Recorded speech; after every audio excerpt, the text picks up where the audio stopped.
Welcome to 91 Reasons, a pop culture fueled rocket into the far reaches of nerd culture. Featuring your hosts, Jeff, Rachel, Luna, Austin, and Josie. It's Tucker time.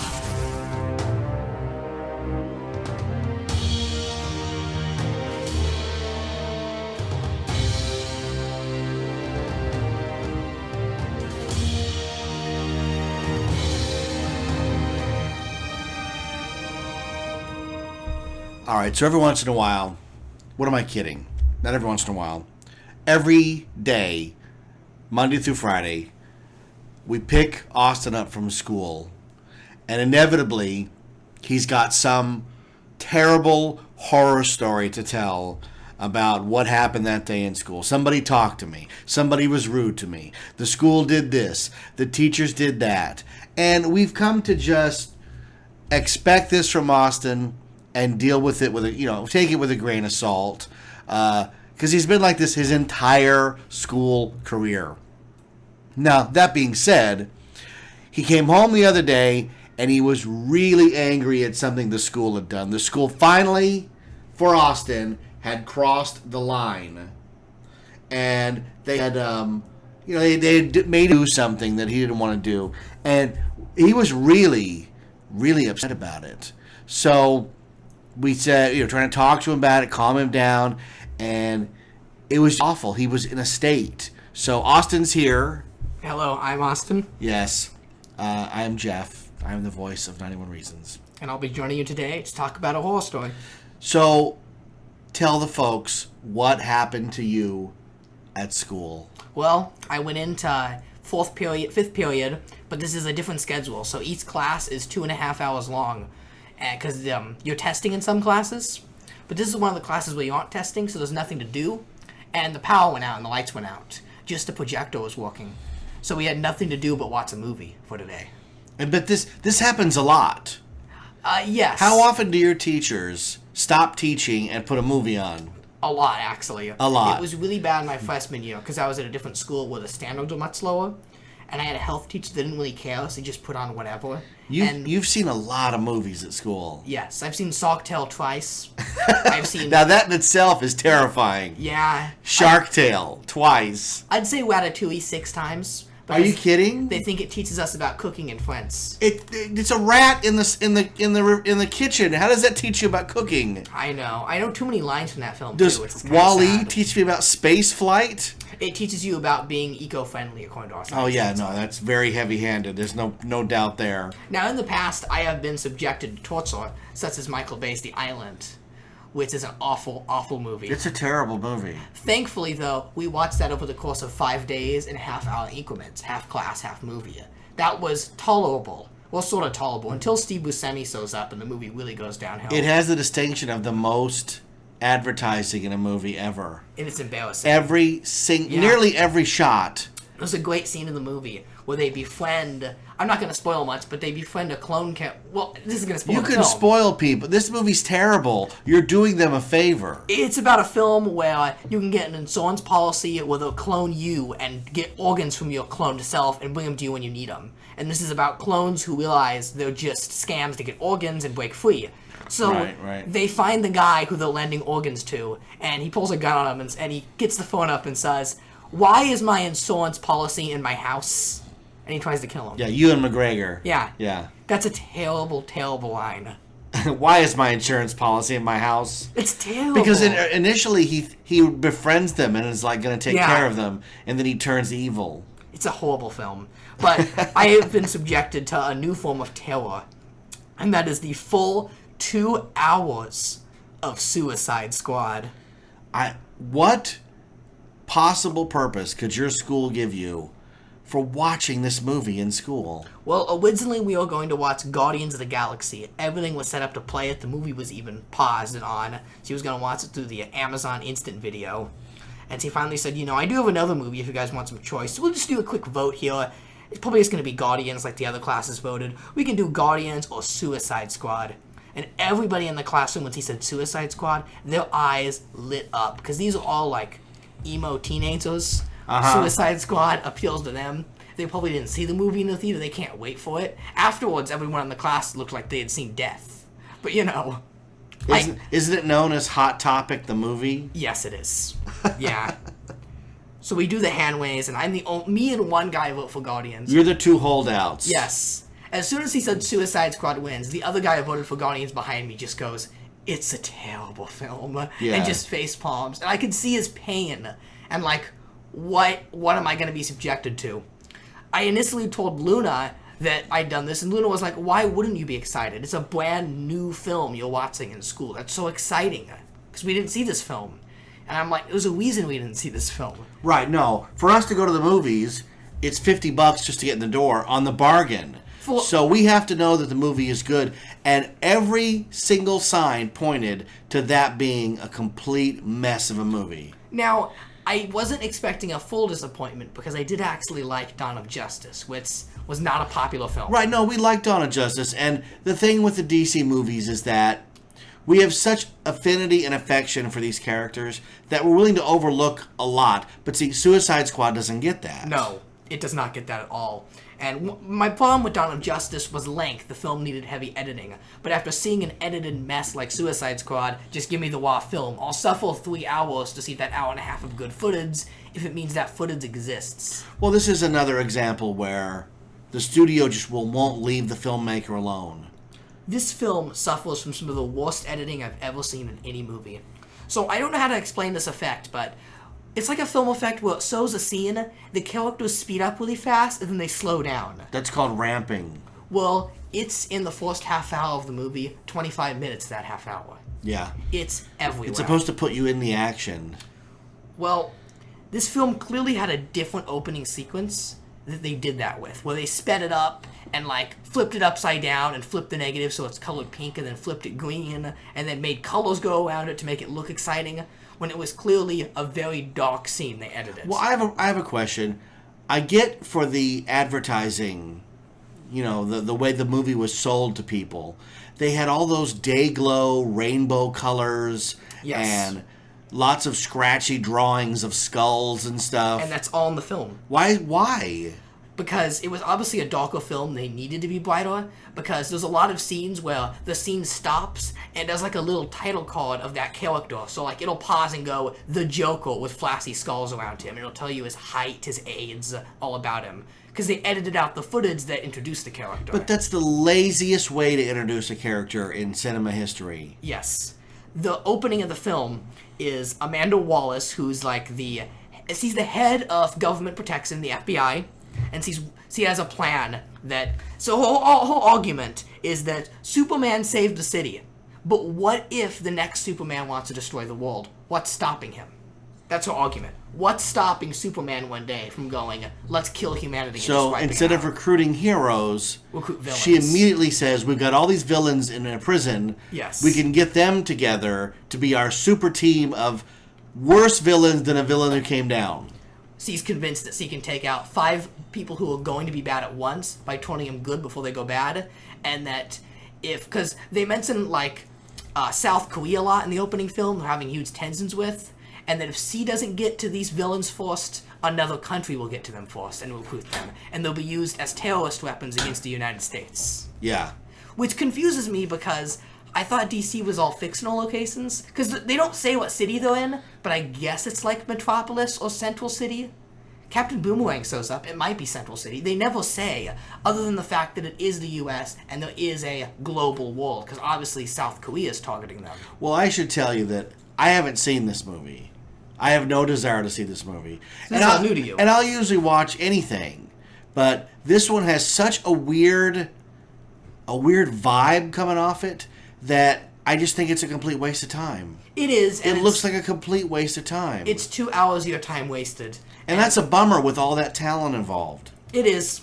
And the problem is that it opens up promising, and you don't know if it's like, is this going to be good? And by the end, it's just so bland and faceless. It has no identity. It's not one of those films where it's so awful, like the Mario Brothers movie, that you need to watch this to just understand the charm and cheesiness behind it. This film is just nothing but a disappointment and sort of an assault on the senses. Yeah, it can yeah. be difficult to watch at times. Like a Transformer movie. There's so many scenes where it speeds up and slows down and bright colors are going on. It's just so edited. It's like, oh my god, what's going on? It feels like a bad YouTube remix at times. So she's gonna put this team together, right? To save the country. Okay, but at the time she's putting the team together, there's no threat. There's no threat. There might be a threat. It's a preemptive Yes. putting up a fence in case the bad guys show up. Yes. And before any threat happens, we get to see the backstory behind all these villains, which are all self-contained stories that were obviously one big moment. We see a scene of the Joker and Harley on a get. Well, it opens up with a nightclub, and Joker's he's a pimp. He's got a glittery gold suit and a cane, and he's running a nightclub, and Harley Quinn's a dancer, right? He sits down with this guy, and Joker's like, want to spend a night with Harley Quinn for me? And he's like, no, man, she's your lady friend. You two work good together. And the Joker takes out a gun and shoots him, which gives you the idea of Joker's a bad man, don't mess with him. Mm-hmm. So him and Harley then, I guess, steal a bunch of money from this guy, and they get on a car, and they go laughing off into the distance. And then you just see a flash of the Batmobile going by. And this is all sped up, slowed down, a complete mess. And the Batman jumps out of it, knocks Joker and Harley Quinn into the water, and Batman jumps after them with an underwater breather mask. You can hardly see. It's on all the toys, but it's hardly in the film. And it's a very heavily edited action scene between Joker and the Harley Quinn and Batman underwater, where Batman is like ruthlessly beating up Harley Quinn and Joker. No reason why. I mean, Batman doesn't kill. Yet here he is just like smacking Joker and Harley Quinn. Oh my god, he's ruthless. Right, He's completely evil. But it's the Dawn of Justice Batman. Right. Well, there's a great scene in The Dark Knight when Batman is interrogating the Joker, right? Yeah. And the Joker has Harvey Dent and Rachel Dawes kidnapped somewhere, and Batman wants to know where they're at. And the Joker has the greatest line. He's beating him up, and the Joker goes, "You have nothing to threaten me with. Yeah. I don't care if you hit me." Doesn't. I mean, the look on his face. He's laughing like he goes, "You have nothing to threaten me with." And this just sounds like the Joker's some sort of common criminal. Yeah, basically. That's awful. And what we needed was a line of Batman going like, "This is for Barbara," and just giving it to Joker what for. Right. So you know what's or going Robin, on. because apparently in this universe he's killed Robin already. That would work. Maybe Harley Quinn did it. Yeah. But no, he's just beating up the Now, Joker. doesn't Harley Quinn stay underwater for like an hour? No, she I does thought there not. was some It's sequence. just a jump cut. Oh, it's and a then jump you get cut. to learn about the next hero.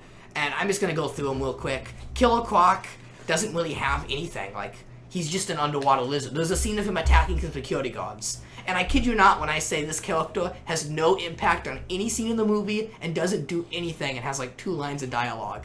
Killer Croc does nothing. Then we get the most out-of-place scene in the entire movie. It's a bank vault security cam. Captain Boomerang walks up and throws a boomerang at the vault. We're already laughing at this point because of how silly it's presented in a dark film. Yeah. And then Barry Allen shows up as the Flash in bright red spandex and is like, "Stop right there. Couldn't keep yourself away," making like snarky jokes, like Spider-Man. But this film is so dark. Like, seeing Barry Allen make these wisecrack jokes in front of a camera is ridiculous. Right. And he never shows up again. It's what Harry Plinkett always talks about, which is tone. Yeah. You have to pick a tone and stick with it, because if you flop around, the audience just gets confused because we don't know how to feel. Yeah. The Flash is the worst part of this film, and he gets 2 minutes of screen time. What's Will Smith doing in this? Well, he's the one that has real character. I think he's the last one you cut to. You go through a bunch of others. Diablo is mysterious. You learn later what his deal is. But he can spawn fire, but he won't do it. And he's tattooed from head to toe to look like a skeleton. Okay. Am I missing anyone? You know, big problem with this film is it has too many characters. Doesn't somebody show up and get killed like within 2 seconds? Yes, they don't even say his name. He's like wall one on. All he knows is as soon as they get to the actual threat an hour in the film, Amanda Waller says, "Oh, and there's one more unannounced villain I forgot about, who doesn't get a title card so you know he's not important, who literally runs up a wall to escape from her and she kills him." Which is their way of saying Amanda Wallace will kill you. Yeah. Which is the dumbest thing ever, by the way. The whole crux of this film on why they can't just kill Amanda Wallace and walk away from this mission I'll get to, is that she has a phone app with all their heads on it. A little Harley Quinn head, a little Joker head, and when she taps the button, a bomb implanted in their neck explodes. Like the Phantom Menace. Yeah, like Escape from New York. Yes. But Is that what it's from? Yeah, but it wasn't a phone app. It's a phone app. Like, what if she thinks? What if she thinks she's dialing them? I know, right? Right? You can't have a killer app on your phone like that. Whoops! I dropped my phone. Yeah. Bam. I let my kid play with it, and 4 guys were blown up. There's a whole lot of FBI scenes with Amanda Wallace trying to explain to them why this team needs to work. Now, you keep saying Amanda Wallace. Why is she so in this movie? Who cares? She's practically the main character of the film. She's really prominent in this film. God. That's like a Superman movie concentrating on Perry White. It's like a Superman movie concentrating on Jimmy Olsen. Even worse, right? Yeah, it's just boring. Mr. Kent, I'm working on that story for you, Mr. Kent. And we don't care about these senators and all these government people because we know nothing's going to happen to them. I mean, how much time did Dawn of Justice waste on those senators that didn't do anything? Well, remember she was going to drink pee, apparently. It was that whole ridiculous subplot. Well, here's the problem. The problem is they're trying to take these movies and root them into reality. Yes. Where there's senators who are upset about the superhero problem, and what are we going to do? And we're going to enact like Watchmen, you know. They all just want to be Watchmen. But why can't we just have movies where superheroes save the day? Why does there have to be this real life and real life consequences? Which, if that's what you're going to do, fine. That's what you should do. But stick to it. But how many helicopter crashes do these characters survive? A ridiculous amount. There's a lot of helicopter crashes. I've heard there's like 3 or 4. Yeah, there is. And nobody dies in a helicopter crash. One character sort of dies. We'll get to that in a moment. I just watched Skull Island, and in the first 30 minutes when they get to the island finally, Kong just knocks all their helicopters out of the sky and kills like a dozen people. Well, this film is ruthless. They kill everyone in this film. And not everyone, because they're trying to set up some stupid cinematic universe. Well, there's a lot of problems with this film we'll get to in a moment, but Amanda Wallace, she tries to convince them this team works, and she finally has the super weapon, the greatest member of the Suicide Squad, an archaeologist who discovered an ancient treasure. This is also all sped up footage that is just told instantly, and it's so much to take in. Yeah. A young archaeologist girl, while on a hiking trail, stumbles into a temple. Well, she goes in the temple and goes through this and finds an ancient treasure that she opens up where a witch named the Enchantress possesses her body. Mm-hmm. It's a lot of setup in 2 minutes of screen time. Quite the archaeologist. She's opening up the artifacts. She is a moron, and she's one of the most unlikable characters in this film. Well, here's the question I have for you. Does it bother you that they're going from Batman, who's just a guy who trained to be a superhero, to a witch, to magic and monsters and all this other completely unbelievable stuff? The end of this film has arguably some of the worst CGI effects I've ever seen. I heard it looks like Ghostbusters. It looks like Ghostbusters meets Spy Kids 3. Yeah. And Ghostbusters at least shrugs and goes, hey, we're from 84. Yeah, this is just bad. This is really bad. So what's the plot of the movie?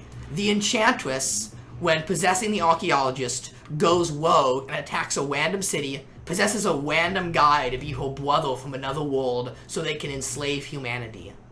And okay. She zaps a human and they grow a bunch of eyeballs and become a monster. The Suicide Squad kills like 100 of with no morals. By the end of the movie, everyone's dead. The main character of this film is Will Smith, who is dead sot and never puts his mask on in the film, by the way. Well, he can't. He's just a guy. Because apparently we're the audience will think, boy, it's not Will Smith if we don't see his face. Yeah. Stupid. He's basically a hitman that gets hits to get money to support his daughter. So there's a scene like where they're buying American Girl dolls, because that's what he's using his money on after getting a hit. It's trying to show you that he's not just doing it for But kills. he's killing bad guys, so it's okay, right? Whoever has a hit. He just kills a guy in a suit. We don't know if he's... Oh, we don't know if he's a good guy or no, not. He just takes it. Whoever he gets money for. So he's spending blood money at American Girl. Yes. He's arguing with a guy on the phone, bumping up it by millions by arguing with him. By the end, he gets like an $8 million deal on some random guy. For killing somebody. So he's put to jail for it because, surprise, Batman catches him. Yes, Batman shows up in the alleyway, completely awkward, faces the little girl. Will Smith takes out a gun, and the little girl's like, "Don't kill Batman, Daddy, please." Oh, and he says, "I can't do it," and he lets Batman take him in. Which is the dumbest thing ever, because now the whole movie you're going to ask yourself, where's Batman, when he inevitably never shows up again. Did you ever think you'd look at a movie like this and go, man, why can't it be more like Con Air? I know. Like, Con Air's a complete, if Batman ridiculous movie. Was trapped with all the villains and had to do a mission with them. Yeah. It'd be amazing. Well, it's Nicolas Cage as Batman in Con Air, you know? That'd He's be helping amazing. Cyrus the Virus escape. Yeah. But that's not... No. It doesn't sound like... To me, it sounds like this movie is missing the one thing that it needed. Fun. Yes. It has no fun. Why is it so damn dreary? They try and fit in a lot of jokes, like Harley Quinn making jokes, but when every joke is about killing someone, oh my god, it gets Doesn't so she go like, the voices in my head said to kill you first. I'm only kidding. No, it's a later one where Diablo... This is going to be a spoiler review, by the way. So if you want to see this mess, go ahead. It's already on disc. Once it hits disc, there's no spoiler review. Yeah, Diablo admits he won't use his powers because he let his powers get to him so much, and he burned down his family and killed his children with his fire. So, it's a kid's movie. Kids movie. Okay. And Harley, he won't admit it that he killed his kids. He just said he killed the wife and family. And Captain Boomerang's like, did you kill the children? You know, he's drunk, but he's kind of concerned. Like, did you kill the kids? What's wrong with you? And Harley Quinn goes, own it. Say you did it. You need to say you did it. And he finally cries and says, I did it. And Harley Quinn's like, I knew you'd come out of your cell, honey. And I'm like, what am I watching? They're talking about burning children. This is so horrible. Yeah. Everybody in this film has awful intentions from beginning to end. Okay, so Deadshot can kill anybody because he's got perfect aim. Yes.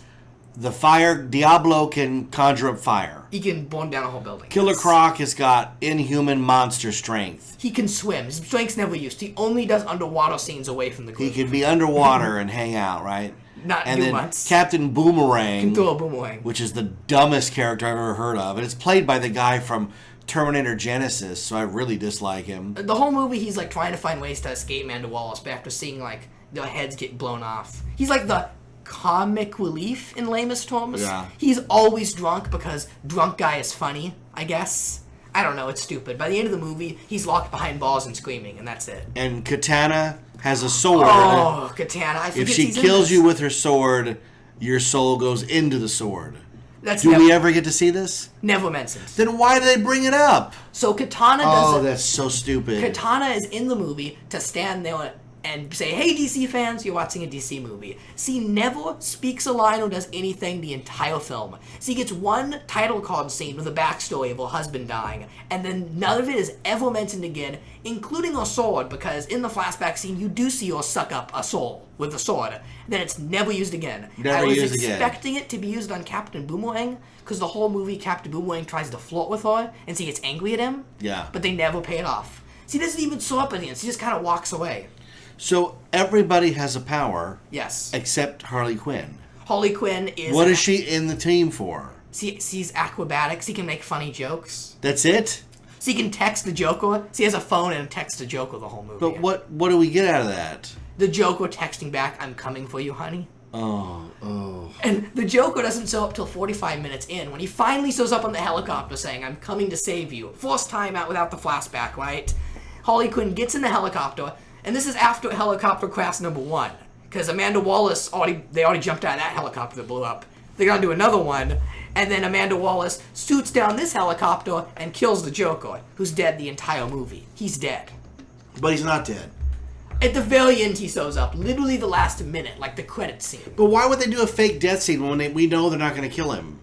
I was hoping he was dead. That makes no sense. He sounds like Nicolas Cage. This is Joker. I don't want to hurt you. I don't want to kill you.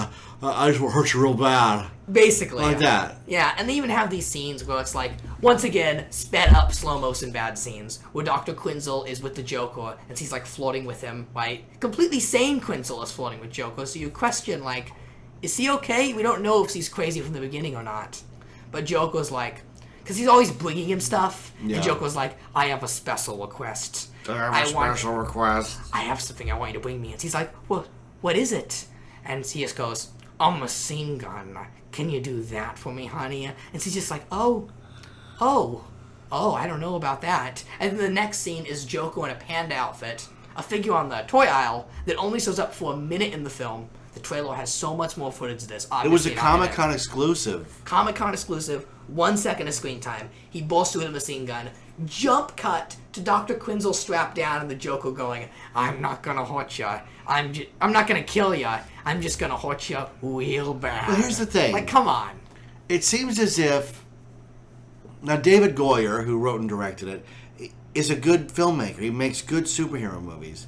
It seems like there's an idea of a good movie in here somewhere, but it seems it just got derailed out of this need to sell T-shirts and women's panties and stuff. I mean, at Hot Topic, they have literally everything. Well, I'm going to tell you right now, there's a horrible scene where this is the biggest tease of the film. When they do the Harley Quinn title card and show you her flashback, there's a 1 second fast forward scene of the Joker in his purple suit with green tie dancing with Harley Quinn in the full comic jumpsuit that's black and red. So how come we don't get that? It's a shiny one, and Joker's in a shiny glittery suit, and the lighting's beautiful. Very nice looking Joker dancing with Harley Quinn. And that's all you ever see of that version of Joker and Harley Quinn. What were they thinking with this Joker version? I have no clue. Edgy, the hip-hop Joker? Yeah. With gold crunk teeth and damage written across his forehead? Not really portrayed as a real villain. Batman just beats him up, dies in a helicopter crash. Yeah, he's not doing anything. Because I thought, what does I always say on the show? You have to review the movie you got, not the one you wanted. Yeah. Because this is just screenwriting 101. If you have a powerless character like Harley Quinn, and you're going to put her on the team, there has to be a reason for that. There has to be a reason like, look, here's what's going on. The Joker's got a nuclear bomb in the middle of Metropolis, and he has got his finger on a dead man switch that if he lets go of it, the whole city goes up. And Harley literally can stop him. So all of the bad hero guys now, the anti-heroes, each has a job that enables them to get closer to the middle of the city. You know, Captain Boomerang takes out the surveillance cameras and the snipers. You know, Deadshot takes out the bad guys that are hiding that only he can see. You know, then there's an underwater sequence where you have to open a gate, and the Croc does that, and it drains, and everybody contributes like Ocean's 11 to the caper, and at the very end, Harley Quinn's job is to talk the Joker out of blowing up the city, because you wouldn't do it puddin', because I'm here too. This was the whole plan, and he's like, well, you got me. Well, you're close to the final scene. The final scene is the Enchantress doing an evil dance, which looks ridiculous, by the way. The Enchantress is a silly-looking character that does not belong in this film. When she's doing, like, no wonder she's not dances. In any of the promotional materials. She's ridiculous looking. She's got eyeliner on. Like, come on. Big CG character. And, by the way, I should mention that to kill off the big brother guy he summons and doesn't do anything, this movie has a lot of characters that stand around and don't do anything. Diablo conjures himself into a CGI giant devil that fights him. Oh, come on. And they have like a big CGI monster fight. Well, Will Smith was like, whoa, that was cool. And at that point, I'm just like, please end this. Please? And Diablo sacrifices himself. Because he was never meant to be good. The devil cursed him from the start, so why not join the devil or some edgy thing like that? You're a young man. Which do you prefer at the end of a movie? A big galactic light show, or something small that you go, I don't even remember that happening, and now that I do, it makes perfect sense? I mean, we can all agree the Ben Kenobi Darth Vader fight's one of the most memorable scenes in Star Wars, and it's not anything like the fancy lightsaber duels that are in The Force Awakens. Yeah, and somebody's already got a video up of him in Rogue One tearing up the hallway. And then him and Ben. And then him and Ben, you're like, how come they're just standing there? Like, oh, God. If I have to explain it to you, you don't deserve to know. Stupid. It's got a big dumb finale where they kill lots of bad CGI creatures and big annoying monster fights. And then the ending, which is, if you didn't think they were copying Ghostbusters now, they did. Because, oh my god, this is such a dumb subplot. They're being led the whole time by Amanda Wallace and an army general. He's like the army guy from Transformers. He's there to be there, because cool military guy is needed for the team. You need that character. Sure. Is he good looking? Yes. He's got very nice swooped hair, a nice trimmed beard, and no character. Yeah. And he's dating the girl that's being possessed by the Enchantress. So he's leading the Suicide Squad. Convenient. Yeah, because there's a point where she leads the possessed girl out of the office, who's heavy breathing, like, don't you use me. And he walks into Amanda Wallace, and he tells Amanda Wallace, I love her. And it shows them having an affair together and, like, in bed together. And I'm like, really? He could be dating any girl on the planet. And it's the one that happened to stumble on a hiking trail, happened to find a treasure, and happened to be possessed by an evil witch. Oh, dumb luck, right? A lot of convenience in this film. Dumb luck. At the end of the film, they finally kill the Enchantress, and she, like, petrifies into a corpse, right? And the army guy's crying. Harley Quinn gets the final blow. So he says, "You killed my puddin'," and she uses the bat on the villain. It's really stupid. Does she break apart like the T-1000? Frozen? Yeah. So the Enchantress turns into like a skeleton thing and freezes up, and then breaks open, and the normal girl is inside, like the terror dogs at the end of Ghostbusters. That's so stupid. And Harley Quinn's like, turn around, and the army guy's like, oh my god, and he cries, and they hug, and it's all happy now. Yeah. And then at the thrilling conclusion of the film, all the characters are thrown back in jail and cry, and then it ends. Seriously, there's a scene where Will Smith is reunited with his daughter. He's helping her with math homework, and the little girl's like, oh, so the triangle's kind of like a guy at a sniping port. He aims at the guy, and the floor of the sniping ports, it creates a triangle, him killing the guy. And Will Smith's like, yeah, hopefully I'm not a bad influence on you. No. Ha ha ha. And then the army guy busts in and is like, it's time. And they show Will Smith going to jail again. They really show a scene of him driving all the way back up to Arkham Asylum. I say in quotation marks. Nothing like Arkham. It's the most generic jail you can imagine. But they show Will Smith beating up a punching bag and then stopping and hugging the punching bag. And that's the last scene of his character. Oh. He's changed. Were you impressed or did you groan? I groaned. Then the final scene of the movie, you know, you gotta do it Marvel style. You gotta look like you're ending it and not really end it. Is Harley Quinn sitting there, all of a sudden a military guy busts in, brutally kills all the security guards, and takes his mask off, and it's the Joker, and he says, "I've come for you, baby," and the credits roll. Like we're supposed to be, yes, the guy who died 10 minutes in the film is back to save the random comic relief we didn't care for. Who am I rooting for in this film? It can't be, seriously, this is a Phantom Menace problem. Who's the main character of this film? I would jump to Amanda Wallace, because she's leading the team, except for the fact that there's one scene, because there's a large part of the movie where she doesn't want to be on the battlefield. Later she is, and she gets captured, but she's with a monitoring team. And there's like, all these people monitoring it, you know. So you got one person who's like the security person and the camera person, they're all Star Trek style grids basically. It's laughable. But there's a scene where after Harley Quinn is like mission secured, Amanda Wallace takes out a pistol and guns down every worker in the room. Every innocent worker. Wait. This really happens in the movie? This really happens in the movie. Why? Will Smith comes in later, looks at all the bodies, and goes to her and says, "You're calling us the villains, huh?" And Amanda Wallace is like, "It needed to be done." And then the army guy turns to Amanda Wallace and is like, "Man, you're cold." And Will Smith just goes, "That is a mean lady." Like, we're all supposed to laugh? I don't understand. That is by far the worst scene of the film. That sounds terrible. Because these are all portrayed as innocent FBI workers, you know? Right, they're all right. men and women in their 20s who are the tech people of the film. They don't really do much, and they're all innocently gunned down by our hero, Amanda Wallace. There's some sort of really confusing message about who's the villain that was lost somewhere in the editing room. Because by the end of the movie, everybody has killed so many people, I'm not rooting for a single character. Maybe Barry Allen is the Flash, if I'm not laughing at him already, making his snarky jokes. Right. But he's hardly in the movie. He's hardly in the film, 2 seconds. There's no one to root for. Even Batman just beats up the Harley Quinn and Joker. Amanda Wallace guns down a whole room. Harley Quinn jokes about children getting born. Captain Boomerang and Killer Croc work together to kill all the innocent mind-controlled townspeople who were never saved. They're just brutally murdered. Literally, their heads are blown off. It's a violent film where there's no happiness in the film, and all the jokes are just so dreary, but it's portrayed in a bright way, like you're supposed to laugh at this. It's a sick film. Imagine if somebody took a script like this, or a concept like this, and made a comedy, a really funny, light comedy. It might have been better. But it's brutal. Why are they so mired in heavy filmmaking with the ramping and, you know, making people face these terrible consequences? And so many helicopter crashes. Yeah, how many were there? Like 3, right? 3. There's 3 of them. Because there's the beginning of the mission, the Joker one, and there's, I believe, one later on. I tried to remember why, but there was a third one I don't remember. It was that unmemorable. My goodness, there's so many people that are killed, like, They take entire military squadrons and mind control them and kill them. Like, oh my god, everyone's being thrown left and right. If you thought Man of Steel had a few people die, oh boy, just wait till you see this movie. It's a train wreck. And I think the reason I don't like it is just because the film is completely mixed messaging.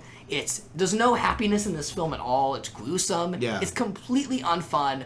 All the humor's bland, and everyone's unlikable. Why can't we have a fun movie? Why can't it be fun? It stars Harley Quinn, who is a crazy woman. Yes. That's the perfect comic character to carry a film like this and keep it light. And instead, her jokes are even about murdering everybody. Yes. There's no light jokes in this film. I mean, this is a gruesome film. I don't know who it was for. What's the audience they're targeting? Like, wouldn't it be great if you made it like a really black comedy where they're helicoptering them into the city to face the Enchantress, and the pilots put on parachutes and go, hey, we're only supposed to get you this far. And they go, you're leaving? They go, look, you guys are bad guys. Whoever survives, good luck in saving the day, right? So that would have been great. So then the bad guys have to take over the helicopter. And then they make a much worse thing than they just let it crash. They go into a building, and half the building falls into another building. Like, make it a point where at the end of the movie, the president turns to Amanda Wallace. Amanda Wallace and goes, what the hell have you done? Look, you just destroyed a city. C gets no consequences, and by the end of the movie is the only character unscathed and not in prison. And C killed more innocent people than anyone else in this film. Imagine how great it would be if at the end of this film, the bad guys find a way to save the day in the most heroic way possible. The Joker's got... I'm even taking the Enchantress out. Screw the Enchantress. The Joker's got a school bus full of kids, right? And Harley Quinn, at the last moment, realizes that it's wrong and saves the school bus. And Deadshot, shoots an arrow that hooks the bus and takes it to safety and blah, blah, blah, blah, blah. And at the end, all of these Suicide Squad characters are getting the Medal of Honor from the president, and Marshall Wallace is being carted off to... That's the turnabout flip that you want. That's what they imply at the beginning. From the get-go, you get the idea that Amanda Wallace is a terrifying character, and that Will Smith has to realize who the real villain is, and use this thing that's happened to him, having to do this mission, and using it as a way of changing the world's opinion on him. But that's not it. By the end of the movie... the good guys are punished. The quote-unquote good guys are punished. Right. They're put back in prison. Yes, they're put back in prison with no resolution. I mean, is the resolution just supposed to assume Joker saved them all after he gunned down all the prison guards? They did have characters, by the way. They spent way too much time on the prison guards. But Joker just kills them all. I just wish, I could get a crack at a script like that. Yeah. We're going to do something, and we're really going to give the audience... something they're not expecting, like Guardians of the Galaxy. Something that you go, God, that was 10 times better than it had a right to be. Yeah. Instead of we made a big, stupid superhero movie. Let's rush it to theaters and sell some merchandise. It is a big, stupid superhero movie that was rushed to theaters. And as a result, really damaged the integrity of DC's brand. I don't think this sets up a good cinematic universe at all if this is what we're getting. These characters are unlikable. A lot of them were dead by now. Well, here's the other thing. It wasn't that long ago Heath Ledger was the Joker. Yeah.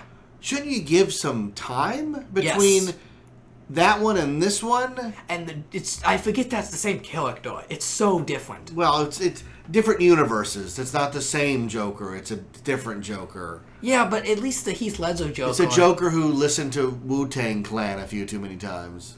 Well, the Heath Ledger Joker, at least, he was crazy, but he always had a plan. He knew what he was doing, and he was evil about it. He was a villain. You knew he was a bad guy. Yeah. You were not rooting for him at all. No. This Joker's he's just a thug. He's just a random thug you don't care for.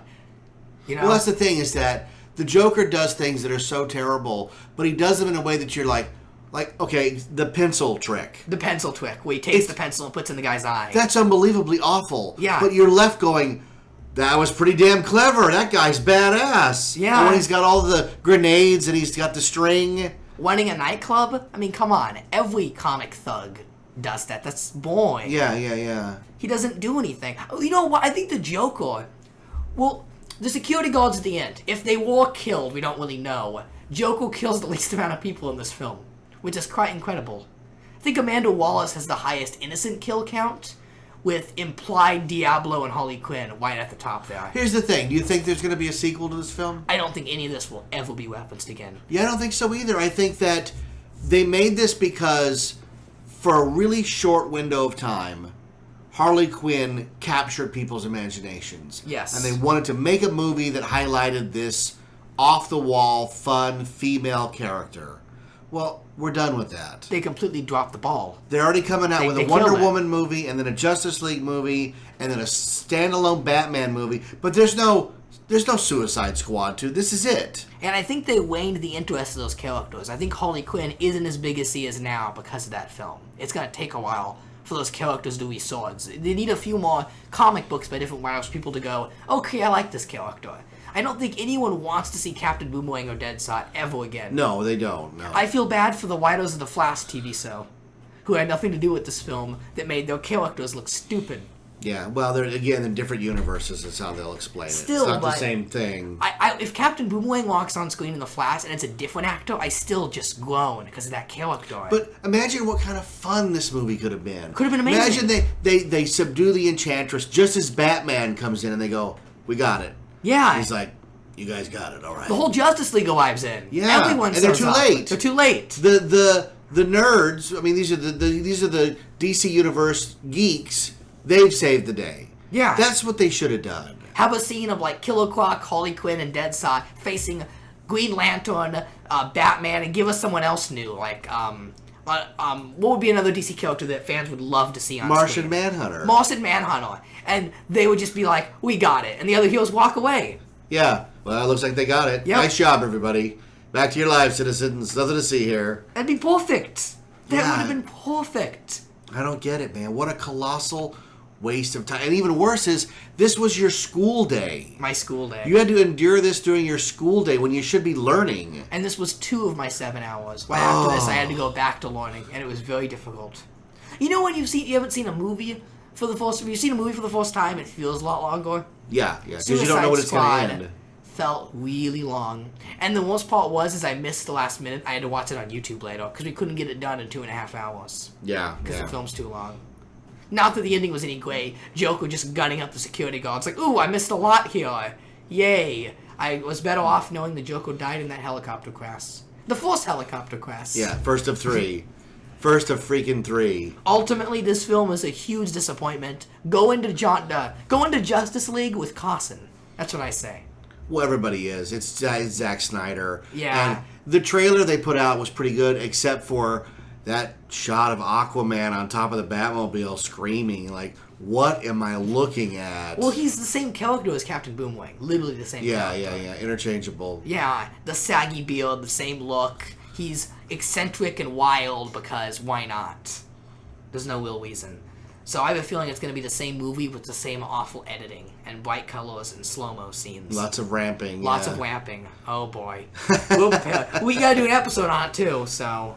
Yeah, It's gonna be a train we wreck. got to get to it. So, which was worse? Sitting through Suicide Squad or waiting for your Stan Lee autograph? Waiting for my Stan Lee autograph. That was tedious. Which we haven't talked about on the show. Oh, no. That's That a whole was bad. nother episode. Well, thanks for sitting down with us. Well, it'd be nice to meet Stan Lee and be like, at least you didn't make Suicide Squad. Yeah. Good thing I didn't. And a terrible piece of crap that was. Thanks, Mr. Lee. Yeah. Anything you want to plug?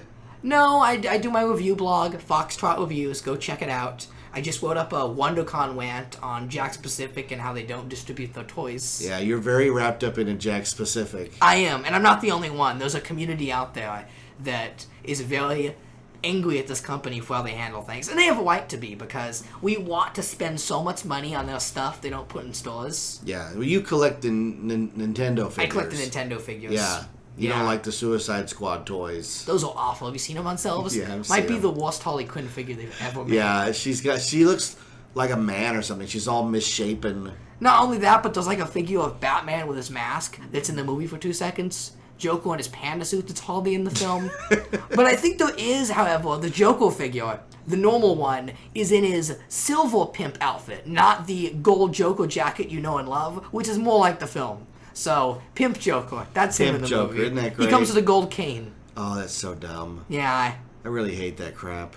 it's awful. Hey, look, you've saved me 2 hours of my life. I will not need to watch this movie ever. If you really, really want to see this movie just to know how bad it is, invite a bunch of friends, and I encourage you to drink during the film. It'll make you go by faster. You're like the guy who smells the milk and goes, man, this is spoiled. Here, smell this. Exactly.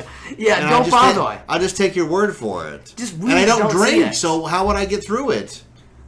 Captain Boomerang. Be Captain Boomerang. Captain Boomerang. He's drunk throughout the whole film. He's probably the only one having a good time. All right, well, today is your mom's birthday, so we're going to go have some cake with her and celebrate her birthday. Best mother in the world. Thanks for coming on the show. That was very nice of you. I encourage all of you not to drink, so now you don't have a reason to see the movie at all. So, thank me. This is Austin from Foxtrot Reviews. Wait, before I sign off, I think apple juice would get you through the film. Apple juice. Get drunk on apple juice. Drunk on apple juice. Yes. How do you do that? Leave it in the sun or something? Just drink a lot of it. Just drink a lot of it. You'll enjoy it so much you'll forget Suicide Squad's happening. The best thing about the Suicide Squad on Blu-ray is that you can lay it down and it makes a nice coaster. Yeah, I hope it fits in the toaster really well. That too, right? Put it in a bagel thing and fling it. It's a really high quality coaster, good graphics. All right, well, thanks for coming on the show. I'm Jeff Tucker. I am the voice. I'm Austin. This is Austin Chicken Strip Tucker right there. Yep. You want to do the finale there? What's the name of the show? Well, the name of the show is 91 Reasons. Yeah. Yeah.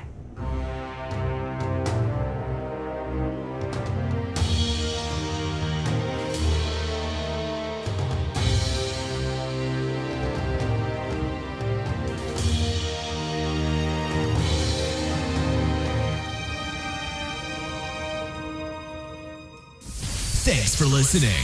By Graham Thar's Hammer. We'll be back with another episode. Live long and prosper. May the force be with you. So say we all. Hey, hey, hey.